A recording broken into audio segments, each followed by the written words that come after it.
யோசிக்க மாட்டாங்களா?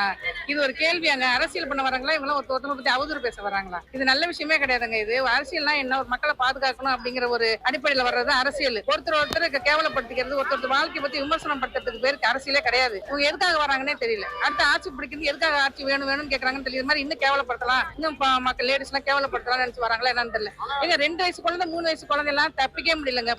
நாங்களாம் எப்படிதான் வளர்ந்துன்னு எங்களுக்கே தெரியலங்க. ஆனா ஒரு செகண்ட் காரணம்னா தவிக்க வேண்டியதா இருக்கு நாங்கெல்லாம். ஏன்னா அப்படி மக்கள் எல்லாம் இருக்காங்க. ஏன் அப்படி ஆனாங்கன்னு எங்களுக்கே தெரியல. இதுக்கெல்லாம் காரணம் என்னன்னு உங்களுக்கே தெரியும் நினைக்கிறேன். சொல்லுங்க.